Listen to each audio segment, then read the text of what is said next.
Hello, everyone. We're going to go ahead and get started. It's my pleasure to welcome Dr. David C. Wilson to IPSR. He's the Dean of the Goldman School of Public Policy and a Professor of Public Policy and Political Science here at UC Berkeley. He earned his PhD in Political Science from Michigan State University, and he's a Fellow of the National Academy of Public Administration. Dr. Wilson's research examines how individuals formulate political preferences about race and justice, and how social cognition shapes broader survey response behaviors through survey design experiments. Today, he will speak about extensions of racial attitudes in the political mind. Please join me in giving a warm welcome to Dr. Wilson. Carter, the mic. All right. Can you hear me okay? Oh. Acting sugar training. You good? Feedback? Can you hear me okay? Any problems? Zoom? Is there a Zoom thumb that announces whether you can hear me okay? I think we're good. All right. Well, thank you for inviting me. As Dean, I don't get out much. I spend most of my time in meetings, as you can imagine, or on the road and the like. So being able to share some research and some thoughts I have about different things going on tied to my background and my work is really important. And so this talk, when I agreed to do it kind of last November, I had no idea what the world would look like now. So it's kind of like, wow, this is interesting timing for all of this to happen. But I hope that it makes sense, and I've got some data, but I won't share that in the presentation. I'll hold it just in case folks want to see some analytic stuff in the back. But this is really about how we think about who gets what, when, and how, but also deservingness.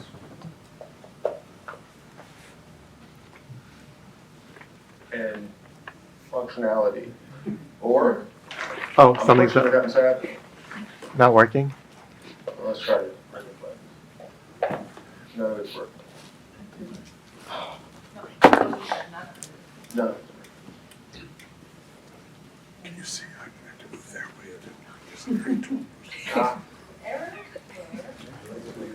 All right, now it's working.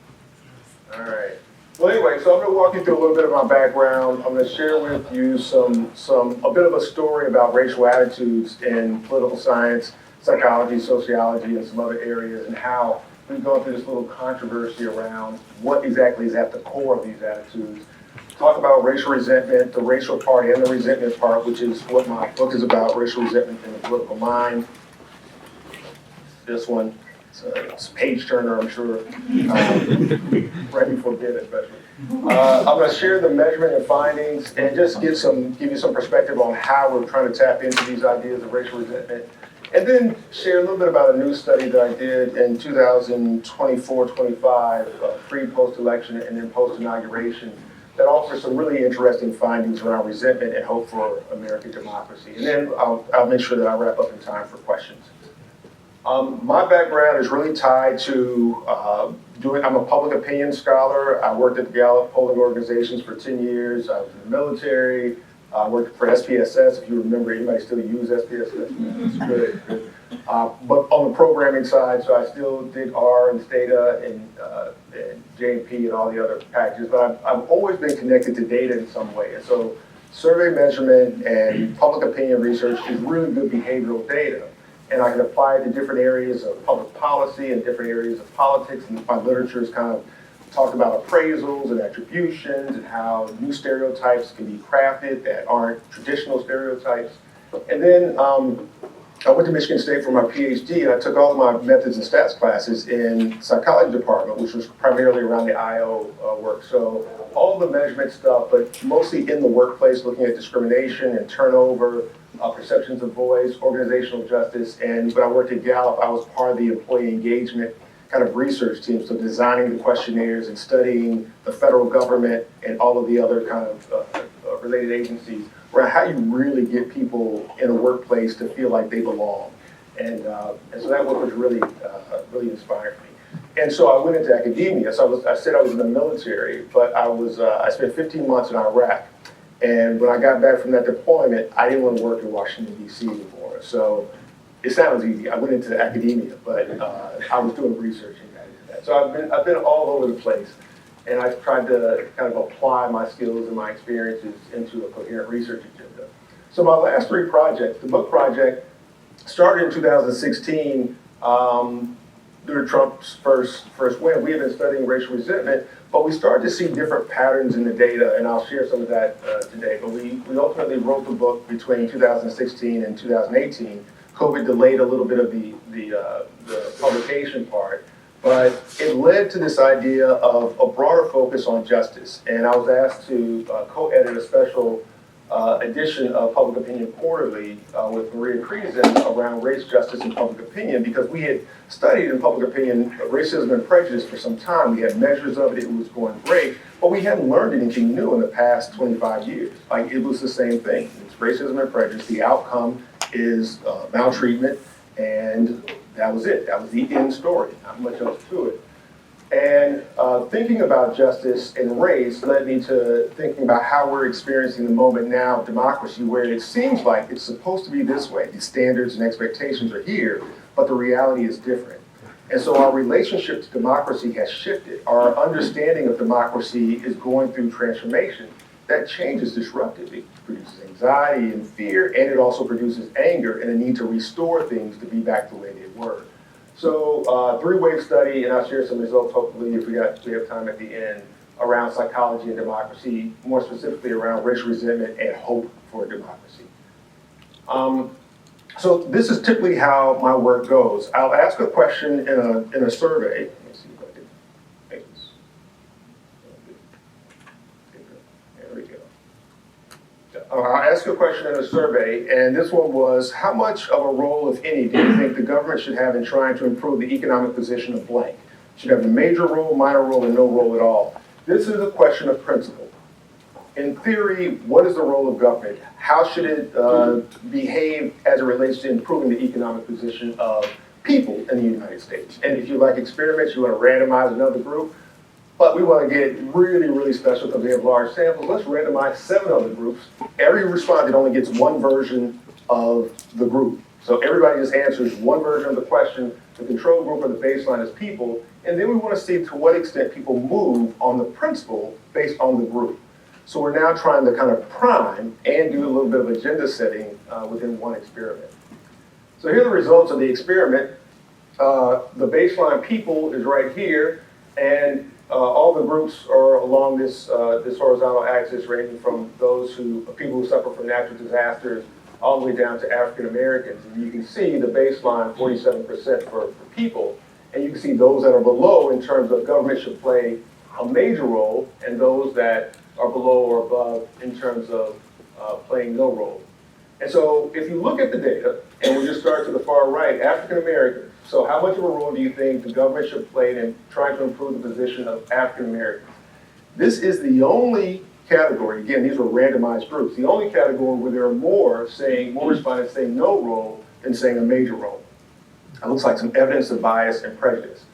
And then if you look all the way on the other side, people who suffer from natural disasters, that actually looks like some bias and some prejudice as well. And so if you're just kind of scoping this out, let's just hold this one constant for a second, put it to the side, and then look from here, small business owners, all the way down to people who suffer from natural disasters.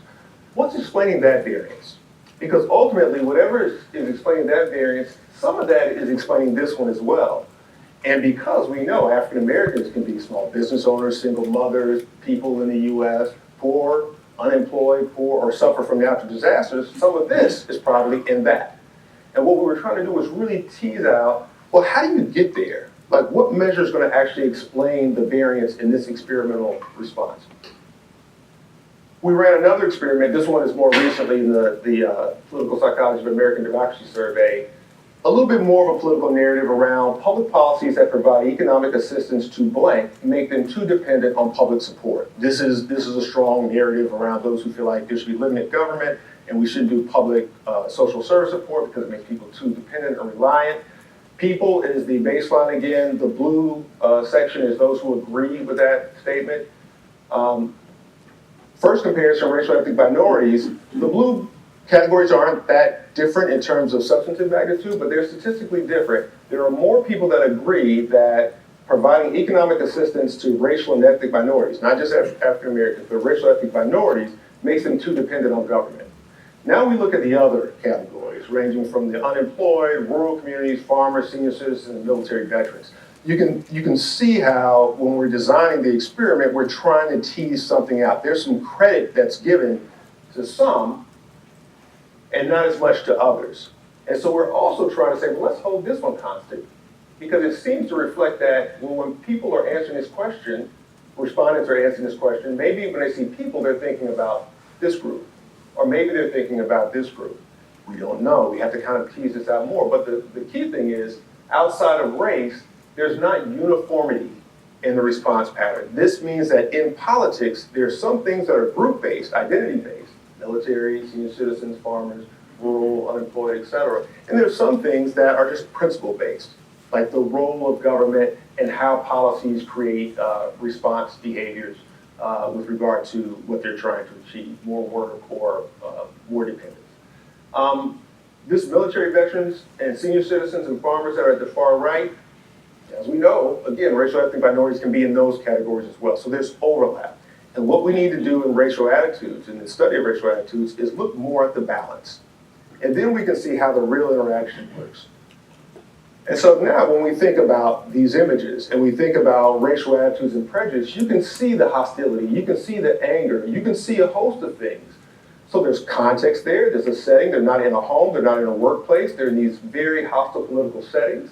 There's identity at play, there's belief at play, people have some assumptions in their mind that are working. There's certainly emotion, there's power, what position you sit in the hierarchy, and then there's some action. People are actually doing the behavior component. So when we think about prejudice and we think about racial attitudes in general, and then we think about values, they all fit within this kind of scope. So to just call any racial kind of hostility or antagonism prejudice is okay, but it doesn't tell the whole story. And when we look at many of the studies that look at the effect of racial attitudes on policy outcomes and political beliefs and political judgments, the amount of variance explained is usually between 5 and 10%.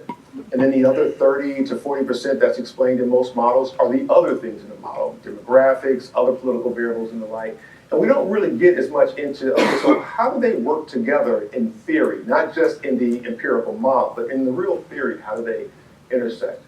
And we arrived at this area of justice. And so that picture that was before, of course, there was something there that people felt was wrong, and they were reacting to it. And they were reacting in a way that suggested that they had a position that was more superior than another position.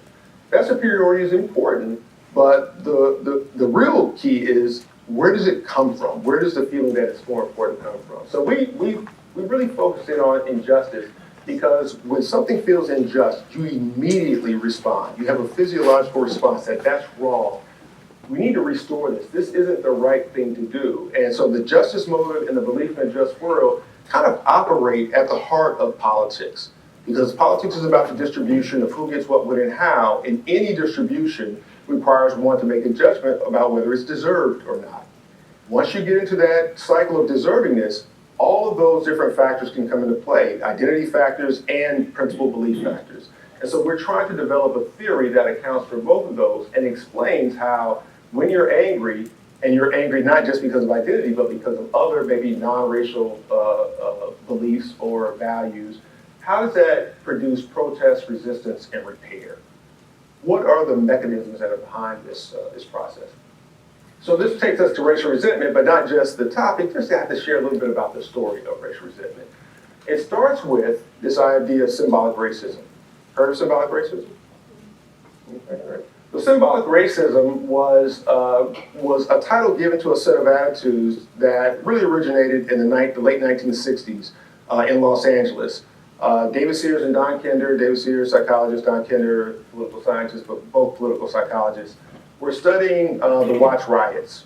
And they were looking at what the public thought about those who were involved in the riots and the role of government in trying to improve their lives and the like. And they arrived at this conclusion that they didn't find anything that said that there was a real physical threat of African Americans and racial ethnic minorities to their lives, but they felt like there was a threat to the values that they believed in. The idea that there are these rules that we should all abide by, and if we give you benefits in society, you should behave a certain way with gratitude. You shouldn't burn down your community, you shouldn't target police, you shouldn't blame government, you should play by the rules. And so they came to call this kind of these symbolic ideas racism. Symbolic racism represents a form of resistance to change. Sounds like system justification just to start, right? Like resistance to change because the system is fine. This resistance is based on moral feelings that blacks violate such traditional American values as individualism and self-reliance, the work ethic, obedience, and discipline. Whites may feel that people should be rewarded on their merits. They should get what they deserve. So here again, we're in symbolic racism language, but a lot of this sounds like just world beliefs and justice motives. These beliefs in merit and meritocracy should be based on hard work and diligence. And you kind of can see the stereotypes going into play that there was a sense that the African Americans weren't working hard, and ignoring the fact that maybe, during slave times, they actually did a little bit more hard work than others, but weren't rewarded. So people are kind of going in and out of their belief system and trying to justify their existing ideology. So symbolic racism should find its most vociferous expression on political issues that involve unfair government assistance to blacks. Now, once you get there, political scientists are thinking about, all right, now you're talking about the role of government. And so government may provide assistance, and we have an opinion about that, but who is benefiting from that assistance, we may also have an opinion about that as well. So symbolic racism was a blend of anti-black affect and individualism. It was a blend of prejudice and principled politics or values. Symbolic racism took off. It was a new way of looking at racism. It was considered a new racism. Around 1986 or so, Don Kinder became a member of the American National Election Board, which offered a little bit of privilege to get some items on the survey, and those items continue on to this day. And there are a lot of measurement issues with those items, but ANES, you can't, once you start tracking something, you don't want to stop that track.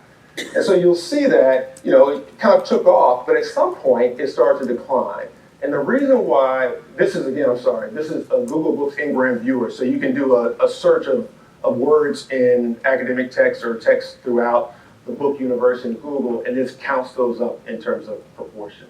So this just shows us that the mentions of symbolic racism increased until this book came out, Divided by Color.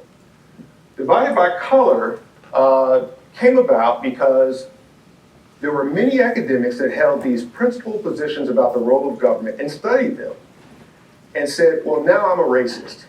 I'm prejudiced because I hold these values, I hold these beliefs about government, regardless of who might benefit from these policies or who might be targeted. I'm now racist or prejudiced. It caused a lot of contention, and a lot of that came from folks who were actually here at Berkeley and some at Stanford, Paul Snyderman, Phil Tetlock, and others were really pushing back on this, that just because you oppose policies that are race-based and just because you have certain values doesn't mean you're racist. Don Kinder agreed. He said, all right, perhaps the trouble was we gave it the wrong name. Instead of symbolic racism, we should have called it moralistic resentments or racial resentment. I think that makes sense. But the problem was, nowhere in any literature on resentment is it called prejudice. So now we're starting to reformulate that anything, any attitude, any disposition, any emotional reaction or response is prejudice if it's connected to race. That became a problematic conclusion for many political scientists and political psychologists and others in various social science disciplines. The name kept changing, but the theory and the measure stayed the same. And what's more, David Sears, who was at UCLA, and us Californians, he said, I'm not changing anything. I'm going to keep calling it symbolic racism. Forget all these angry, white academics. They don't know what they're talking about. David's a great guy. So he continued to call it symbolic racism, and they even created new measures over time. Patrick Henry and others, Christina Reyna and others, it just went off. So now you have symbolic racism, you have racial resentment as a form of prejudice, you have Sears continuing to say, well, it is still the same thing as this resentment, we're just going to call it something different. So the controversy was never resolved, no new measures were completed, and now you have this contention where racial resentment is being used more than symbolic racism now. More mentions in the academic literature. Now, you can see the dips and the increases and decreases in the mentions, Here's Barack Obama. It's like, hey, maybe the world's, non-racial and, we can move past all this. The mentions were going down. Obama gets elected. All of a sudden we see things kind of level out. They're not declining anymore. And then, of course, when the Tea Party movement, you remember them? These manufactured movements in politics actually can disrupt how we think about justice and fairness and the like. Once Tea Party movement wins in the midterms after Obama's elections, now you start to see more mentions in the literature on symbolic racism and racial resentment. And then at some point, it just levels off for symbolic racism and increases for racial resentment. You know what happened? You know what happened. Someone say it out loud. Very good. This is a good group. All of a sudden, once Trump is elected, and for good reason, because he ran on grievance, he ran on appeals, he wanted to remove the political correctness from our whole language, and he did it because people were angry that they couldn't voice their opinion on policies or they'd be called racist. They couldn't say anything bad about Barack Obama or they would be called racist. So this use of prejudice and racism is not just linguistic. People internalize these things, and since we're motivated to believe we're good people, if I call you a racist, you still start protecting your identity, or you say, yeah, maybe you're right. So the use of racism and prejudice, while real and meaningful and pervasive still in society, has some challenges when you can actually focus on the resentment as well. So you can imagine the conversation. You're a racist. Tell me why you're a racist. You're prejudiced. Tell me why you're racially prejudiced. You're angry. Tell me why you're angry. Which one of those conversations may actually at least get to a little bit more of substance and less defensiveness? So focusing on racial resentment, focusing on the resentment part of racial resentment is where we landed, because people want justice. And when they're angry, and they're angry about something they feel like is unfair, the means by which the change is being asked of them, they will try and restore justice. They will fight back, and they will latch on, talk about attachment theory, they will latch on to other systems or thoughts about democracy that may take them in a different direction than what we may feel like is appropriate. So that's just a story, and it goes so far that even the other prominent uses of racial attitudes in our literature, modern racism, aversive racism, they're all less mentioned now than racial resentment. Racial resentment is kind of the hot thing. And so we've moved forward pretty much in the literature that racial resentment is important, but there's no agreement on what it actually is. Is it prejudice? Is it racism? Is it resentment? How does it become racialized? Is it just about values like individualism and Protestant work ethic? Or are there other values that people care about? And so there was no mention of justice. We talked about resentment, and all of the literature on resentment talks about it as a moral emotion, a moral sentiment that's tied to feelings of injustice. It's pervasive in the literature. Justice is not mentioned in any of the literature on symbolic racism, modern racism, or even racial resentment. A little bit of deservingness is, but not justice. And so there's so much literature on justice for us to use that we could actually maybe rethink the theory behind racial resentment and come up with measures that aren't as problematic as the measures they had, and I'll share those all. But again, all of these new racisms are all just individualism and anti-Black affect, a blend. And for many scientists, social scientists at least, it's hard to detangle those two if it's just a theory of it's both politics and racism. Like, then we can just say it's just politics, or someone can just say it's just racism. So you need to have something that integrates the two. And we also talked about why they decided to call it racism or prejudice. It makes sense. It was negative. These attitudes were not supportive of Black progress. They held stereotypes. It all made sense. But resentment is also negative in a reaction to perceived injustice, and you don't always have all the facts with perceived injustice, so you make those up as you go along as well. Resentment connotes prejudice because it's negative, and then when you put racial in front of it, it makes sense. And it came about in the 1980s and 90s. I don't know, for some born around then, David Duke was a Klansman running for office in Louisiana, Pat Buchanan running for president, Willie Horton ads. There were these clear, very subtle racist appeals that were going out. And so to call racial resentment anything but prejudice or racism would have been kind of an affront. And so there were politics behind the naming of the concept, and there were politics behind why the name was changed from racism or prejudice to resentment. But for researchers in the field of political science and political psychology, it meant that anything negative and racial had to be a form of new racism or prejudice. And theoretically, prejudice and racism are kind of the end state. Like we're just trying to explain why someone is that. And it doesn't really produce anything other than derogation in most people's formulations of it, at least in political psychology. So again, this doesn't leave any middle ground for politics. We need to kind of think about these concepts in broader ways around the values. This is not an apology for white attitudes or negative hostile attitudes of minorities or others. It's that how do we manage the gray? The black and white are easy. You think you're not racist or you think you are racist. But there's some gray in the middle there. And we need to be able to explore that middle ground in politics. And you need to give people some ability to contest issues that are political and not be seen as racist or prejudiced. You can call them that, and it may be true, but we're not going to get very far with it, and that's a challenge both research-wise and politically-wise. The more important part for us, and this is actually where we started, was if you call resentment or racial resentment prejudice, then are you now saying that if African Americans hold those same beliefs, that they're also prejudiced? If battered and abused women hold resentments towards their male abuser, they're prejudiced. And that if you're a survivor of the Holocaust, that they're prejudiced for holding negative attitudes toward their abuser. It may be definitionally correct, but somehow conceptually, it doesn't seem apt. And so being able to detangle the racial components with the non-racial components to understand the broader set of behaviors controlling for race, right, is critical for us. We believe that African Americans have legitimate claims, just like any racial group has legitimate claims on what's fair. Resentment is fundamental to the politics. They believe that whites violate rules related to justice. They say, hey, the rules of the game are clear. Equality, equity, need, support. But in their minds, whites are not playing by those rules and therefore not deserving of their ability to be in charge. And therefore change needs to happen.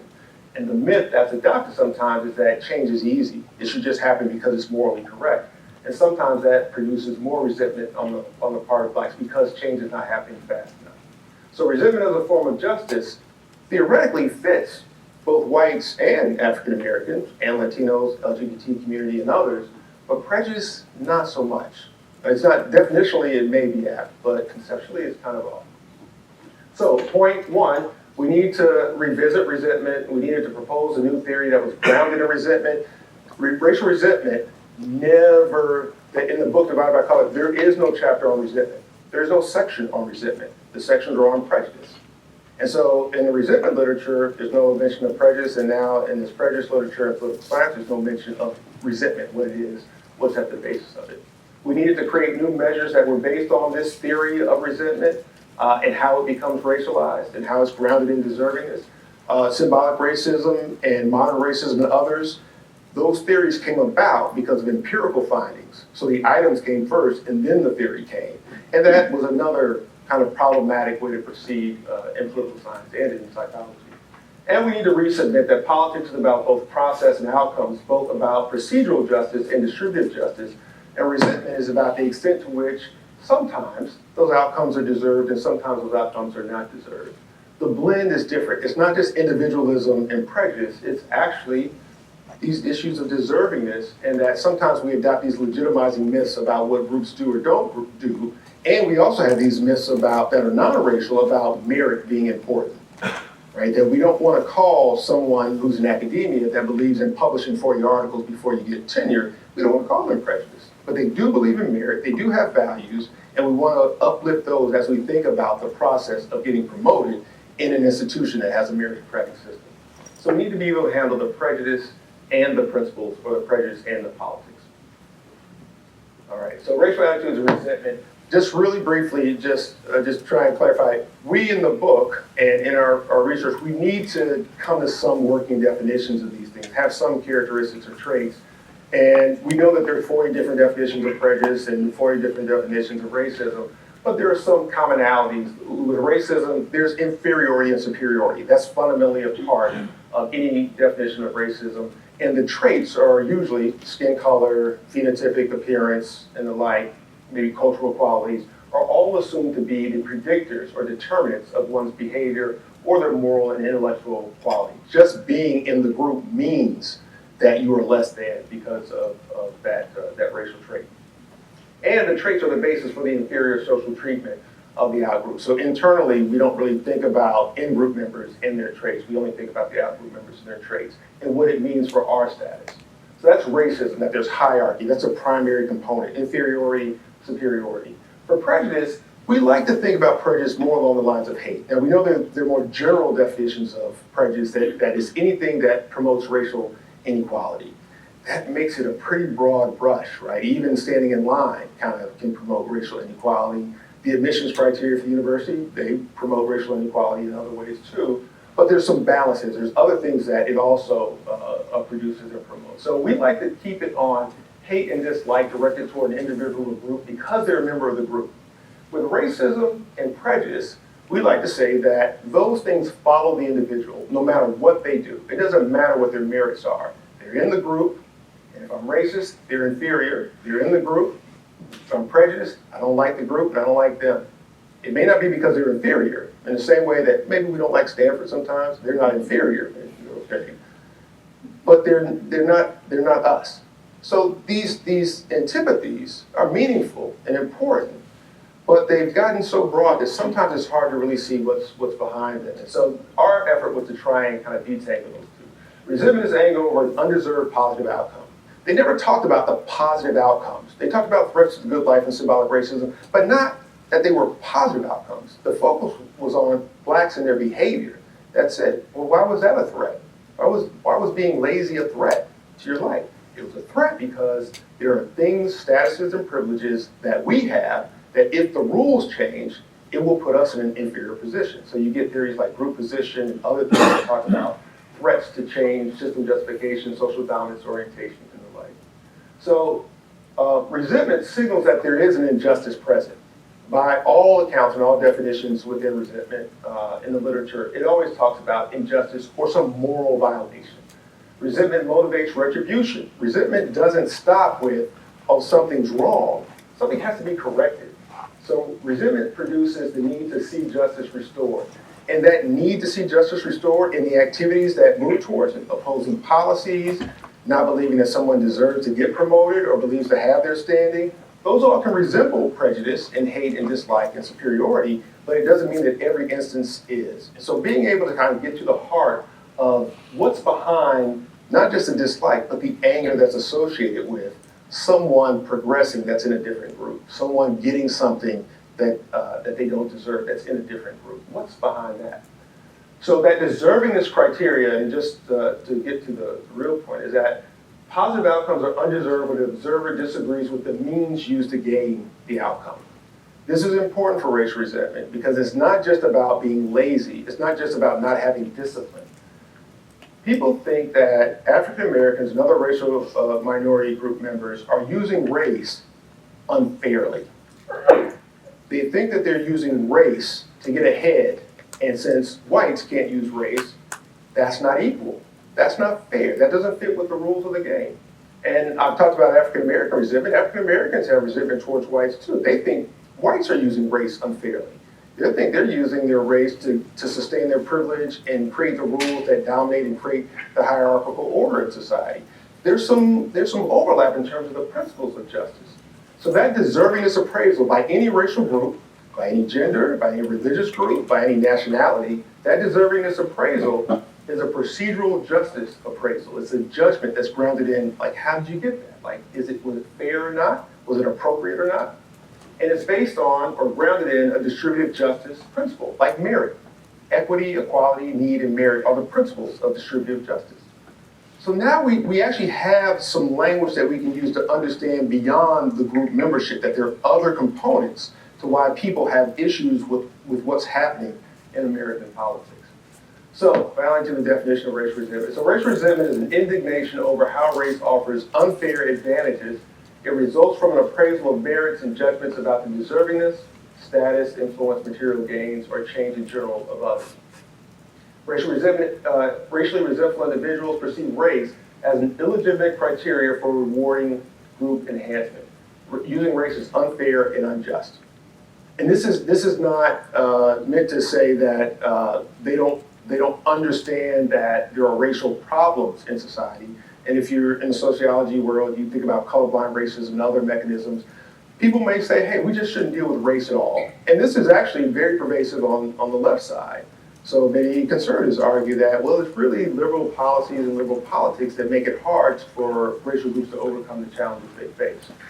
So we were able to show in the book and in our 14 years of research before we even published the book, that dislike and hatred, prejudice and racism, they may play a role in producing resentment, but they're not required. And resentment, racial resentment may produce racism and prejudice, but it is not racism and prejudice. And racism and prejudice may be produced by justice motives and belief in a just world. So if the antecedent is the namesake for the thing that follows, it becomes problematic both on the race side and the justice side. But just removing race, and you can go through the thought experiment now, just today, if we removed all the racism and all the racial prejudice from the world right now, would everything be fine? You still have inequality, and you still have to do something about it. So even if you get rid of racism and prejudice, there's still something that's going to be problematic, and it's going to orient itself around justice and deservingness. Is this change, even though we're not racist anymore, we're not prejudiced anymore, is this change necessary? So there's more to racial resentment than just race and prejudice. And just to summarize, racial resentment, whites resent African Americans for their using race to skirt traditional merit and make excuses. They arrive at conclusions like African Americans deserve no special considerations for life improvement. They use the principle of equity and equality. Think it's unfair that one group can use race and one group can't. They believe, mythically, that change is unfair, we're all equal. It may be ignorance, it may be some internal bias they have, it may be racism or prejudice, it may be all of those things, some combination. We want to explain all the variants, not just 5 or 10%. And we have to do it not just with data, but with really good theory. On the African American side, African Americans resent whites for their using race for oppression and denying the effects of racism. They may arrive at the conclusion that whites deserve no special considerations for maintaining their power and status. Like, why do they get the benefit of the doubt? Why do they get the double standard? Why is it fair for them to use force and storm the Capitol and not get shot? If we did it, social comparison, there'd be a different outcome. They're referent cognitions, right?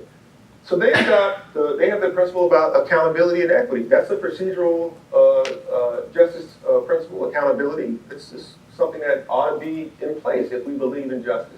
And equity, it's not fair that they get a standard that's not applied universally. And so the myth that they adopt is the status quo is unfair. Like the current state of things, no matter what your socioeconomic position is and the like, because you see others that may be suffering, that's not fair, and therefore racism and prejudice are pervasive, and we need to change. So both sides, even though there's error, there's not perfect certainty on either side, there's not perfect information, they can still produce resentment. And so racialized resentment isn't just prejudice, it has more. We're not saying that racism and prejudice don't exist. We're saying we need to spend more time understanding justice.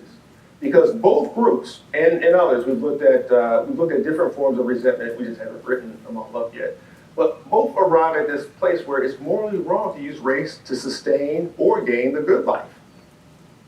Literally. Blame, denial, and avoidance, the 3 characteristics of resentment. They should follow the rules. Whites and African Americans, even though they interpret the rules differently, they still believe they should follow the rules. Denial, we're not doing anything wrong, but they're doing something wrong. That finger pointing still creates a little bit more tension and resentment around justice. And avoidance, blame, denial, avoidance. Their situation isn't my problem to solve. Like, I don't need to explain everything to whites, and whites may feel like, hey, they just need to work harder. Like, so these kind of myths about the reasons why inequality exists also play into this idea of resentment if we're advancing policies that may go against our beliefs and our values. And that doesn't mean that it's all about racism and prejudice. So that's what our book was about. We were taking whites at their word. Just assume. Let's just take racism and prejudice out of the equation. Let's assume that, when people say they're not racist, that is true. And then we're going to study these non-racist opinions and perspectives and see if it actually makes a difference. It's like, all right, so what? You're not racist. You still hold these other beliefs that may produce problems. We need both the theory to help explain this, and we also need good data, and we need good kind of policy solutions to solve these things. So I'm just going to just run through this really quickly and then give you some time to engage. Again, it starts with a justice motive. Politics always involves an appraisal of deservingness. There's nothing we can do about that. People are always going to wonder, especially the cherished things, people are going to wonder whether or not their money, their tax dollars, their investments in civic life are being appreciated, and whether those who are receiving benefits of public services are deserving or not. There can be racial considerations for whether someone is deserving, or gender, or any group-based appraisal. You're going to look at identity, and you're going to look at traits. In group, out group, it's going to happen. Just mere group membership will create these. But there's also going to be these non-racial considerations: values, merits, ignorance, situational factors that may have racial implication, but may not be expressly racist or prejudiced. Both of these go into your deservingness appraisal, and they can produce resentment. Resentment happens when someone receives a cherished outcome and it's undeserved. And it's not just that they got it, but the means by which they got it were unfair, improper, they weren't right. And then it doesn't stop. Resentment doesn't just say, okay, you're resentful, bad. It actually reinforces the beliefs that lead to the deservingness appraisal in the first place. And then it also leads to a need to restore justice. And you don't just restore justice in a way that someone else thinks. You restore justice in a way that fits your psychology. So maybe it makes you angrier at the group. Maybe it makes you dislike the group more. Maybe it makes you focus on your self-interest more. Maybe it makes you have schadenfreude, where you hope that, well, since they cheated to win the World Series, I hope they get fined. I hope their bus crashes on the highway in Texas. Another thing retribution could lead to is supporting someone who you may not like as a candidate, but you know that they will make the other group pay for all their misgivings. Yeah, there's a lot that can happen there as you move from the deservingness appraisal to resentment to the motivating factor. Now, once your candidate wins, or the bus crashes, or the policy fails in Congress, something happens to keep you balanced now, justice has been restored, all that does is it gets you back into the justice mode. Like, hey, I was right. This thing is right. I'm going to keep believing this. There's no intervention. There's no way to heal the wound. The resentment festers and it stays. The situation's resolved for now, but now I have to be on guard for it coming back again. And that being on guard makes me very sensitive to anything that skirts up against that. Even non-racial things like climate change. So we show in the book the relationship between racial resentment and climate change. Like, why? These two things have nothing to do. Climate change imposes on a group unfairly in some people's eyes. I don't want to have to use the blue bin, the green bin, and the yellow bin. I don't want to have to pay the additional taxes because I know the system, they're just taking my garbage, my recycling, they're putting it all in the same place anyway. I resent that I have to do all of these things for something that's not going to make a difference in the back end. So if then someone cancels the policy, justice is restored, but you're still on guard. All right, next thing, immigration. Next thing, taxes. Next thing, school vouchers. It's always something in politics, and we're always making the same appraisal. So racial resentment doesn't just happen because you're prejudiced. It happens because you have beliefs and values that are tied to just inherent ways you think the world ought to work, and they blend in that deservingness appraisal. That deservingness appraisal may be a form of prejudice and bias, but then if that makes resentment prejudice, then what does the justice motive mean for deservingness appraisal being prejudice? So prejudice is just the justice motive, and so we're back in the same place. So this is why we've kind of adopted this perspective, and we think it explains things. So all we're doing is calling for more balance in the theory here. We're calling for more ability to talk about the resentments and the merit standards and the reactions and the values and the attachments and uplift why people are threatened by change, why they're threatened by difference, and they're threatened by having to do things that they don't think benefits them. That's what is really at the heart of our challenge to democracy today.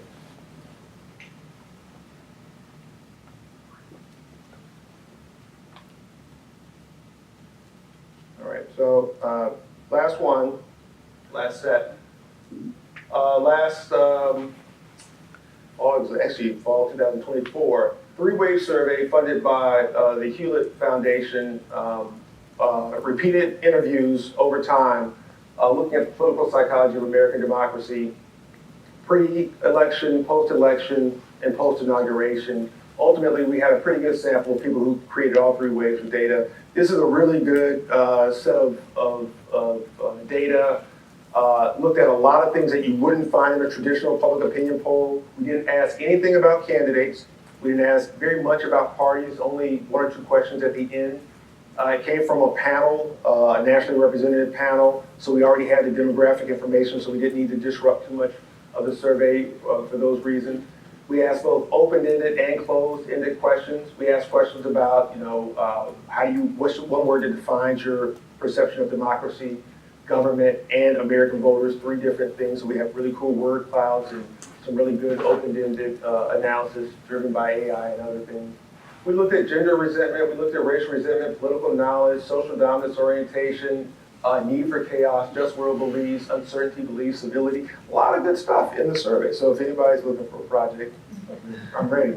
And I'm happy to share the data without even any taxes or fees. So a lot of good information. The key questions that I really found interesting is that we asked this, generally speaking, on a scale from 1 to 10, where 10 is extremely hopeful and 1 is extremely worried. How do you feel about the future of American democracy? And how much hope do you have for the future of American democracy? And you can see over time, over the three different waves, there was an actual increase in hope for democracy. And you may be asking yourself, how did that happen? Stupid Americans. So this is the mean score on the 1 to 10 scale, and this is the percentage that said 7 to 10. That's the higher end of percent hopeful. So you can see who felt like there's more hope for democracy. At time 1, Democrats, Independents, and Republicans, they were all pretty much like, this thing isn't working. But when your candidate wins, I don't know if you're familiar with hope theory, willpower, way power, we power, why power. If you've got a will and a way, you can have some hope. If you've got a group that you're doing this for, that we power, if you got a why power, you've got some purpose, you can believe that there's hope. And it may be hope, it may not be hope that like we want it, but it's hope like they want it. And there's a really good book called Hope They Can't Believe It, Change They Can't Believe In, by Chris Parker and Matt Moreto, that was written around the Tea Party movement time period, same findings. And so here we have this odd finding that now Republicans who felt like all elections are bad and stolen and democracy is for suckers and everybody shouldn't be able to vote, actually have more hope for democracy because they're thinking about their just form of democracy, the one they feel is just.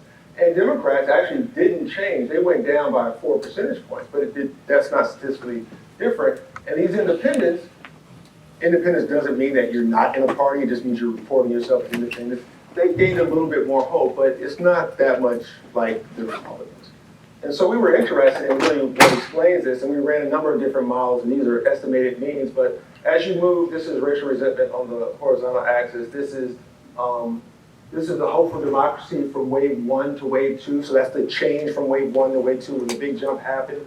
And so out of all the list of things that I showed you before and the like, racial resentment is the strongest predictor of increase in hope for democracy from wave 1 to wave 2. This idea that maybe, just maybe now, we could have a situation where we can have fairness and equality and it not be about race. It doesn't mean you want to oppress groups. There's some who do. But for many people who are in our family, many people who sit at our tables or in our classrooms, and they're like, they're not thinking that other groups are inferior. They don't dislike the other groups. They believe the world ought to work in a certain way. And I'll share a confidential, we're on Zoom, it was a confidential story. So I was a cyclist when I was in Delaware, and really cycled hard. I had a group that I would ride my bikes with, and we'd ride 75, 125 miles. So you need to like each other because you ride behind one another, so you get drafts and you get a flag, you want somebody to help with the flag, chain, race, chain. So pro-social, good group. Day after the election, 2016, one of the group members, was talking about politics and said, yeah, I voted for Trump. I said, well, why'd you vote for Trump? He's like, because I think he's a good businessman. I think he's a really smart guy and he'll change government. I knew this guy. He wasn't racist. He wasn't racially prejudiced. I thought he made the wrong choice. But I had to reconcile this idea of how someone that I thought was good, and I know is good, could actually hold a belief that could exacerbate racial inequality. And I needed to be able to explain that empirically and theoretically. And so we've arrived at this ability to actually talk about why even groups who have more hope for democracy and have higher resentment can actually feel like, well, I'm not trying to oppress anyone. I just feel like these values are important. And if they would just do those values, I don't have any problem with it. Tim Scott, I don't have any problem with you. Herschel Walker, I don't have any problem with you. Clarence Thomas, I don't have any problem with you. And the list goes on and on. They have those races, and it's not just because they're Republican or conservative, they're not a threat to change. It's a different appraisal. So, and even though racial resentment predicted more change from wave 1 to wave 2 in terms of hope, the levels of racial resentment among whites didn't change at all over that time. Racial resentment is pretty stable predisposition, as are most things like social dominance, system justification beliefs, and the like. And this, I promise we're almost done. This was the set of big factors that we looked at that had the most explanatory power. So this is the correlation between each of these items and hope for democracy at wave 1. At wave 1, higher levels of resentment did not produce any changes in hope for democracy. If on the black resentment scale, which I didn't show you the items, but as you increase, African Americans increase their resentment towards whites, they had less hope for democracy. You can go down here, this is political efficacy or inefficacy. Public officials don't care what people like me think. If I believe more of that, I have less hope for democracy. Life satisfaction, all these measures of well-being, purpose in life, this is the Human Flourishing Index. If you have higher levels of purpose or human flourishing, you have more hope for democracy. Then you can look at how each one of these things predicts change in hope for democracy. And ultimately, there's only one big one. White racial resentment. And we looked at a number of different factors as well. So these arrows are about the change in terms of magnitude. Did it go up or down? And did it move in a more positive direction, negative direction, or no change at all? Same thing here, but this is looking at, instead of change in hope, what was the correlation between each of these items and hope for democracy in wave 2? So correlations within wave 1 and within wave 2, not change. Same thing among the items. White resentment is the strongest predictor among whites for hope for democracy. And now you can see, after the election, if you don't look at change, just look at the moment, African Americans who believe that whites are skirting the rules and trying to maintain power unfairly have less hope for American democracy. And in fact, those people that have more happiness or higher life satisfaction actually have more hope for democracy, and we know who those individuals are. They believe their worlds will improve. Things are right now. The world is just. I'm happy. So this just gets us to a point where we need to really think about policy solutions, because resentment doesn't just go away. You can train some of it, you can reduce it down, but it doesn't just go away. It festers, it feeds, it leads you to want to change something, either in your relationship with another individual or another group or a broader system. And so there's things that leaders, institutions, and organizations can do when it comes to training or focusing on systems, like merit systems rather than people, trying to promote diversity as a cornerstone of democracy. Really, if you really look at the Constitution, we care about diversity. Like each state, no matter how big you are, you have the same number of senators in the upper chamber. We have this equitable system called the Electoral College that weighs out proportionality. So there's some things that we can talk about differently that help us move people to understanding their anger and resentment components. And then for individuals, there are a list of things that we talk about in the book and the like, but ultimately the one that's most important is getting help. People need to really ask themselves, do they want to be angry? Do they want to remain upset? Do they want to blame others? And most of the methods really help people focus inward on what the real wound is. Like, resentment is a secondary emotion. You're getting mad for someone else making you get mad. Like, you have to address why that is. And so there are a lot of different recommendations there. So just to close out, I talked about white resentment and African American resentment. And ultimately, they both, no matter what race you are, if you hold race-based resentments or racialized resentments, they reflect kind of the presence of some wounds, some disappointment about the broader system not being the way you think it ought to be. It is not just. And unfortunately, in political science, we don't measure moral equivalence really well. So we still have to have good theories that can explain across a broad swath of things. So summarize in spirit, and I just want to say thank you for tolerating.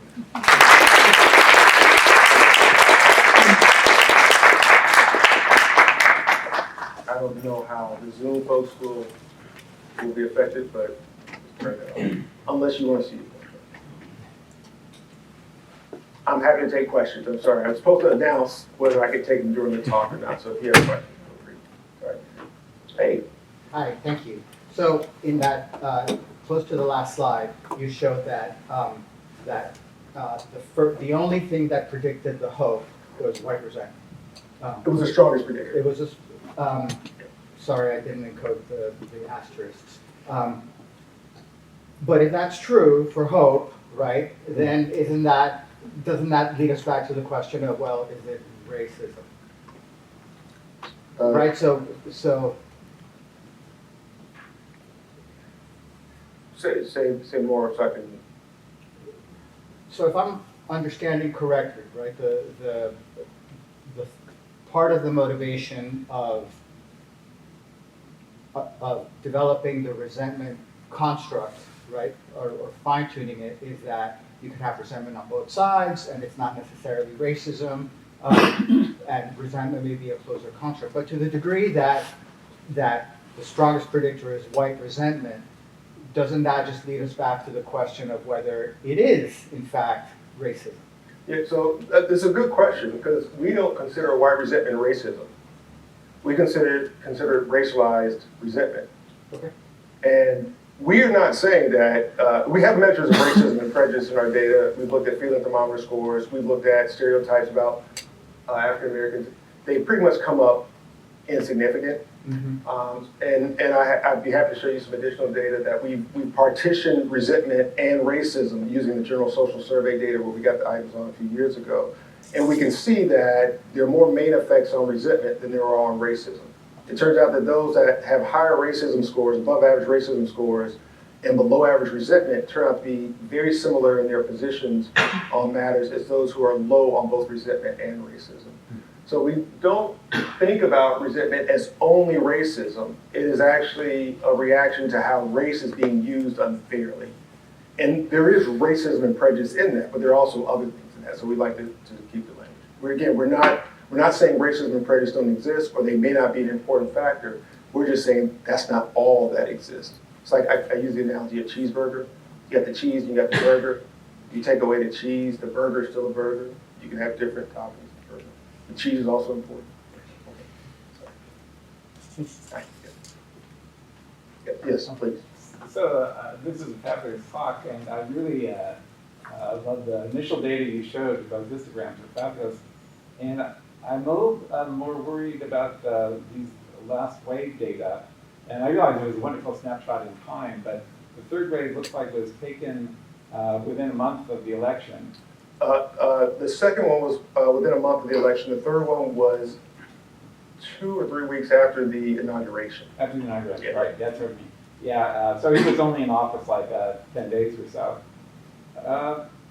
And, We you know. ran out of money, by the way, so we wanted to do another way, but you didn't. I understand. It's important to follow this one. Yeah. But since then, you know, you see like time after time there are like Steve Kornacki kind of guys on CNN saying that Trump is so underwater, and it looks like even the Republican support has been dipping quite a bit, and Democrats are basically already at you know, the floor, and there's a big move of independence as well. So do you think that's changed anything about prejudice or racism, or is it just because people just, you know, almost feel policy hate what he's doing? Oh, I think that's true. And so if you follow the theory, how did Democrats feel after the election? Were they angry? Were they happy? Were they sad? All that. But they were probably angry. And some were disappointed. That anger did lead to some activity. It led to quite a few marches, and it led to quite a few changes in perspective. Maybe you shouldn't just vote for a candidate for their position on one issue. Maybe you shouldn't blame a candidate for not adopting all of your beliefs. And so we learned a little bit about the civic world. And I think what you've seen is a rethinking about democracy in general.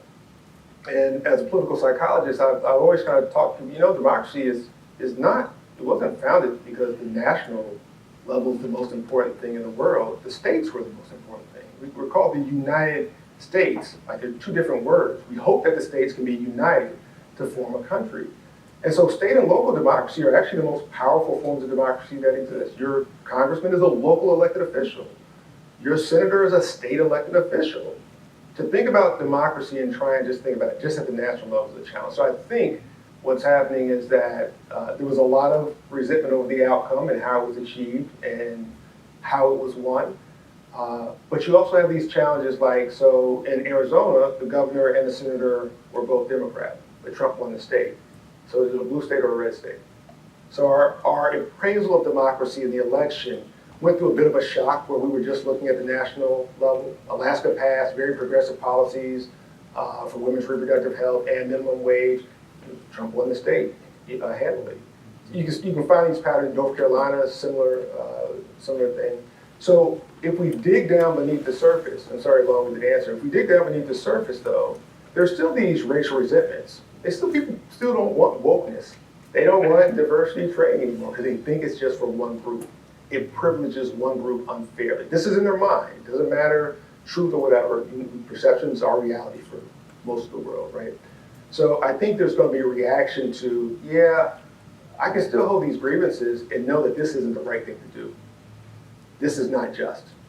And I think you're going to start seeing the patterns. Most of the special elections that have happened since the last presidential election have turned Democrat. Supreme Court for states turned Democrat. You normally see this kind of pattern in the midterms, and I think you'll see it again this time. But then there's a quandary. Then I'm going to go to the next question. The quandary is when, not if, when Democrats take leadership in office in congressional and the White House, do they exert the power that they can exert, or do they rely on principles? And those principles are, you shouldn't abuse power. But the only way many people think you should right the wrong is to abuse power just like they did, tit for tat. This is going to be a quandary. And the people who are going to have this biggest quandary are the American people. Because they're going to want retribution. They're going to want justice served.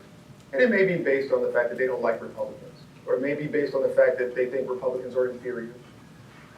But it could be based on the fact that the way they went about achieving power and consolidating it and using it, they cheated. They changed the rules. They did actions that they knew were unconstitutional. And they waited for somebody that had enough money that had enough standing to bring those cases. And they knew it was going to be slow because the federal government has power. So I think you're going to see the change. The question then becomes, when it happens, how are we going to process that situation? All right. Amazing talk. And, you know, in the philosophical literature, there's always this question about immediate passion and then long-term sentiment. And it really seems like you've nailed that with respect to justice and anger and resentment. I have a question that kind of comes out of John Haidt's work on moral emotions and then another variable, cynicism. And so, you know, you discussed, and moral disgust predicts a lot of policy relevant attitudes. Cynthia Hahn at Penn, and it predicts anti-immigrant sentiment, anti-gay views and the like. So I'm just wondering, can you pull apart resentment from moral disgust in terms of unique predictive capacity? And then I also wonder about cynicism. Like, is it just the hatred of people, right? And just this view of other people as unworthy? And to what extent is that fueling sort of context-based resentment that it's the deeper cause of these sort of moral passions that you're studying? A lot there. I appreciate it because this kind of speaks to the issue of trust. Trust in government, trust in one another, and sometimes trust is much more difficult when you have more social distance. And so, for example, in a democracy, it's harder for people in California to trust people in New York. It might be okay in terms of some things, but I don't know you. But within California, San Francisco, Southern and Northern California, we can work this out. You know, it doesn't always look like that in Sacramento, but it's kind of this same model. So the cynicism piece, I think, connects directly to this idea of hope. Is there, like, I don't think this thing is working out. I don't think that group is going to listen to me. I don't think they care about me. But I do see a few of them actually fighting and caring. I do see some Republicans that are willing to stand up. That inkling of hope can actually disrupt some of the cynicism. And by the way, I don't think that the indicator as a descriptive statistic, as a univariate statistic, is as important as what it predicts. So although trust in government is low, trust in all the institutions are low, there's nowhere else to go. That rhymes, but there's nowhere else where you want to go. So while they're low, they don't actually change much of anything. It's like you're a football player and you score a bunch of touchdowns, but your team doesn't win any games. Then how important are the touchdowns? So I think the cynicism is kind of the ebb and flow. When their candidate wins or when something happens, it brings them back up a little bit and goes down. And this is the thing about democracy that we have to kind of embrace a little bit. Just like in our relationships, they go up and down. Our grades, our research, it goes up and down. Democracy does too. And the real challenge is that we have to, when cynical, still believe. That's hard. Democracy, the king knew it. He's like, this thing is not gonna last. Good luck. And we're starting to see how we can frame. But this isn't new, by the way. This democracy does this every so often in the U.S. Post-Reconstruction happened, post-Civil Rights Movement happened, post-Obama happened, post-Trump happened. It wasn't as bad, but the world's moving faster and becoming more technological, so the rate is going to increase. But this is an important question around how we manage a psychological feature that threatens democracy with public policy. Like this is what programs do we have that help? And this, I promise last thing. You open up any public policy book, you'll find economic policy, health policy, transportation, education, housing, foreign, it goes on, environmental, climate, all these things. You will not find a chapter on democracy policy. There is no framework for local, state, and federal governments to say, if we want to build a we the people, here are the ways we do it. In the same way where if we want to improve the economy, we can invest in job training. We can raise the minimum wage. We have all these tools around monetary policy. Like there's a whole framework for it. Not for democracy. That's a challenge. So I hope that gets close to it. How would you answer the question that you asked your participants? What is your hope for American democracy? I guess it hinges on like the extent to which we can really address resentment. How hopeful are you? That's a good question. I was talking to you earlier about toxic positivity. So I was in the military. I was in the military for 19 years, served numerous combat deployments, and in the heart of my last deployment, I came up with these proverbs. Like this was in the heart of a really tough moment. Like this isn't right, none of this. And I came up with some just world beliefs. Everything happens for a reason. It's all relative. It can always be pushed. If I set my expectations at 0, I'll always make a profit. And always have a plan C, D, and E. I assume I have an A and B, but I need 3 more after that. And those were my way of managing the uncertainty and the future of things. And unfortunately, I still use them. Right? That I have this belief. I have high hope. Like willpower and way power is no barrier for me. It's like we're gonna figure this out at some point. We'll die trying. So I believe that democracy works. We just have to understand how it works in order for it to work best. And it doesn't work on transactions. If you want better housing, better wages, that's not democracy. That was a New Deal. The old deal wasn't about that. The old deal was just giving you the platform and the equality for you to go out and do your best. And we won't get in the way. And we know that was a myth, but that's what democracy was about. So we have to slowly change democracy while also understanding, yeah, this is the best form of government that we have.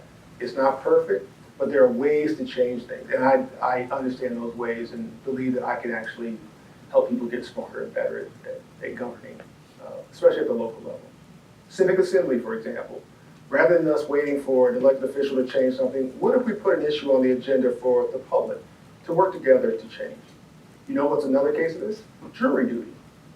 Common group identity model. Jurors come into the same space, they have to arrive at a conclusion using facts and shared information. They have an adjudicator, and then they make their decision, and afterwards, they're like, hey, I actually have a say. So I think that once people experience the range of options for democracy and civic life and civic society, they can then see value and hope as well. Hear them from there. Yes, sir. You know, a lot of the research on measures racism with this temperature scale. And I'm wondering how, you know, we tend to look at racism as a negative view of the other people. What is the effect of having a positive? Oh, this was a good question. I'm going to see if I can. You know, if you feel warm towards them. Not just that they're necessarily a good group, but that they're warm, they're nice people, you want to relate to them. Well, some of that, there's some kind of social desirability bias, and in some of these scales, there's all kind of floor effects and ceiling effects depending on what the group is. This is a relationship between the black feeling thermometer from the 2020 cooperative election study and the white resentment scale. And this is what I was saying that, yeah, there's, you know, on average, people will tend to say I have warmer attitudes, but we don't know what the ideal one is. 90, is 85 good, is 70 good? That hasn't been established. And so we typically take the mean, and we can look at the average feeling thermometer score. If you're above it, then you have warmer feelings. If you're below it, you have colder feelings. But then we need to know, well, what does that predict? So I may feel cold toward blacks, but I don't mind them. I don't have any problems there. So oftentimes this is used as a measure of prejudice, but it doesn't predict everything in the way that prejudice would expect it to. And so this was, for example, these are high racial resentment, cold affect, low racial resentment, cold affect, high racial resentment, warm affect, low racial resentment, warm affect. This ideally is the society that you want in the back here. This is the average. This is 71 degrees, so that's warmer. Right. This is 52, it's warmer. These are statistically different, but they're higher. So those that have low racial resentment, warm affect, cold affect, regardless of your affect, if you have low racial resentment, and this is feeling towards Black Lives Matter. So this was a feeling thermometer towards Black Lives Matter. And so there is some opportunity to have warmer affect, and it still not get you to the point of wanting to see change happen with policies or certain kind of interracial marriage and things like that. Contact. Well, specific forms of contact. I don't mind working with you, but you can't come over my house.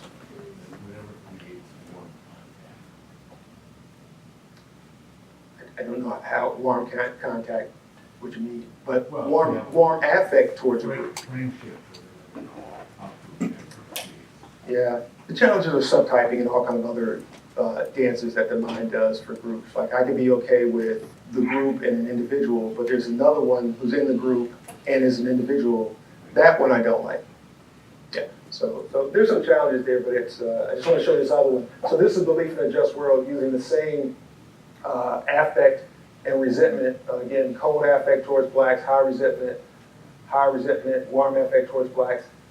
This is belief in a just world. Both of these, this is a resentment main effect. Both of these have high resentment. Both of these have low resentment. And this is belief in a just world. So what's underlying the distinctions between resentment and these affective sentiments towards African Americans, blacks in this case, is this just world belief? Yes, sir. Sorry. Embarrassingly, it was almost the same question, but let me ask it a little differently. You're talking to an audience where a lot of us study emotions, and this, for a policy talk, this was pretty emotional. But it was it was mostly negative emotion. The focus of it really is on anger and resentment, and maybe fear, and that makes a lot of sense. And if you think about rectifying, and intervening and changing the world, do you think we're better off focusing on reducing anger and resentment, or increasing the sort of what Art's getting at, the more positive affects and sentiments like admiration, acceptance, empathy? Does it make any difference? Is it just two sides of the same coin? Do we need to be doing both? Is there any data that would? Because it feels to me like a lot of our interventions are aimed at improving the positive experience. This is a And very yet, good point. So, Yeah. positive emotions, are they linked with action? On average? Or they're mostly linked with satisfaction, not action. Negative emotions are primarily linked to action, especially around those that are around procedural justice. Not saying that there's no action, those actions are just kind of not oriented towards change. So, as it relates, I think, go ahead. I was gonna say, it's so interesting because I think most of us would say the behavior, that every emotion has an action. Yeah. And for positive emotions, it's like approach. And for negative, it tends to be more avoidance. And so the question is still the same, you know, which is, where do you get the leverage to move, to move the world? I should clarify, I was talking about political psychology. Yeah, of course. Social, it's just all of us people. Political psychology operates under certain constraints. Partisanship, identity, who gets what, when, and how. Those processes, like, it's one thing to not have a problem with a group until they start asking for something. It doesn't matter whether the students demanding more livable wages because they're graduate students, and others saying, well, that has consequences, so we're against it, that you may not realize, and so it creates these resentments. But if the group says, well, you know what, I'm not opposed to that, this is great, we'll support you, it still has those negative consequences, and so even the positive thing could produce some resentments and some problems, because you're gonna only be able to admit a few students now. So while they get more money, you have fewer of them, so the opportunities are reduced. It may create more inequality down the road. So I actually do believe that positive sentiments are the way in which you bring people together. I just don't think it keeps you together. And any relationship where someone gets married is the example, right? That you get married, certainly there's a positive relationship there. When the resentment hits, you start having some doubt about the efficacy of the relationship and the efficacy of the other person to meet your needs. And so you kind of go through this dance, and you hope that there's a way to get out, emotional functional therapy, you got to find a way to get out of the cycle of blame, denial, and avoidance. They're the ones that are the problem. So once you're in the positive state, it helps you, but it doesn't keep you there. Just as the negative state, it can help you make some change, but it's not healthy to stay in the negative state either. So both have some opportunity. I'm more on the positive side. But I think now with media, with political cycles moving faster and the world order changing in a host of different ways, that they're way over there, but it affects us directly because we care about justice and fairness, it's harder to have enough positivity to kind of get to that point. And this is why we stop watching news, right? We want to maintain this positive sense of self, and all that stuff just brings us down. So I'm just going to avoid it. That doesn't solve the big problem. It just solves our state at the moment. Yeah. I appreciate this, but we should collaborate. It's 1:30. Very sadly, we're actually out of time. Yeah. Is it sad? Thank you so much.